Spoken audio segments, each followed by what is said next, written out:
Sasa, the next one is the incoming governor of Wajir, Mheshimiwa Ahmed Abdullahi Mohamed.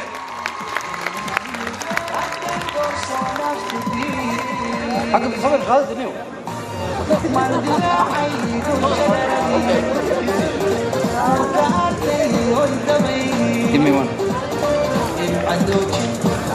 Kisii County.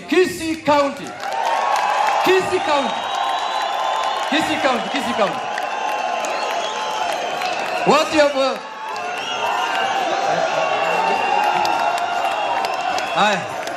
inta waxaan u timid aan u nimaadnay halkan in aan qaadano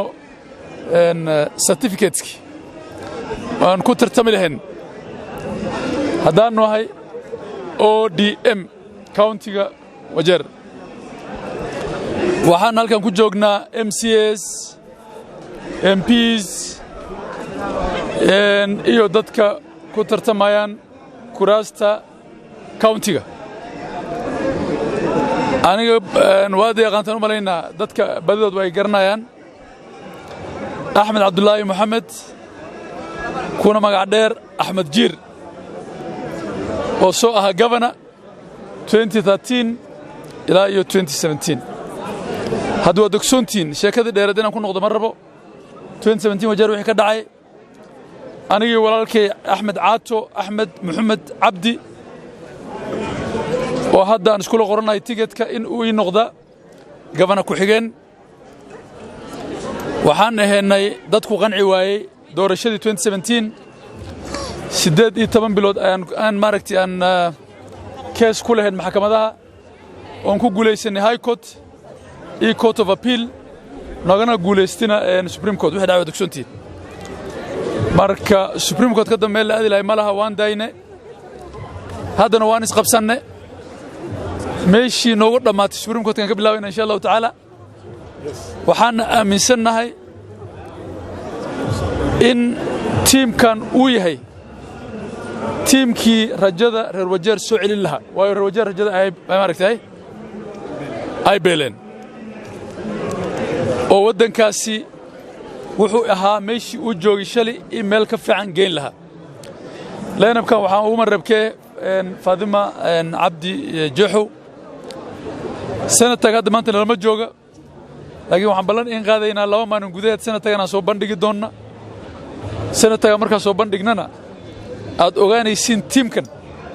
teamkii Wajir u shaqeyn lahaa oo tabar leh oo shaqo diyaar u ah in ay yihiin insha Allah taala waxaan ku faraxsanahay geedi socod cusub maanta inaan la kowsado geedi socodkaas oo lagu soo celinayo magaca maamuusta Wajir iyo bilicda Wajir taasoo moodo inay sanadahan soo dhaafnay ee hoos u dhacday waxaanu doonaynaa ama inta ka aragtaanba koox ama team ka diirnaxa u naxa Wajir county doonaya in mataqaanay adeega bulshada si hufan u qabto taas iyadana ka duulayna Ahmed Abdullahi wax badan baan soo wada shaqeynay inaan isnaqaano weeye asagana ay garanaya Wajirna dib aan wada garanayaan nin waxa la doonayaa u naxa kana naxa Wajir una adeeg hufan u keeno teamkan waxaan jecelahay in hawshaas iyada si hufan u qaban doono waxaan u tartamayaa kursigan women rep maanta saa u jeedaan nomination kana la sii waa aad baan u faraxsanay together with the team waxaan rabaa halkan inaan reer Wajir iyo supporters ka salaan oo insha Allah oy aad noogu dadaalaan ayna support garayaan basically I believe if they give us a chance this time for us, inshallah, a vote for us is a vote for change. Thank you so much. Thank you for supporting with us.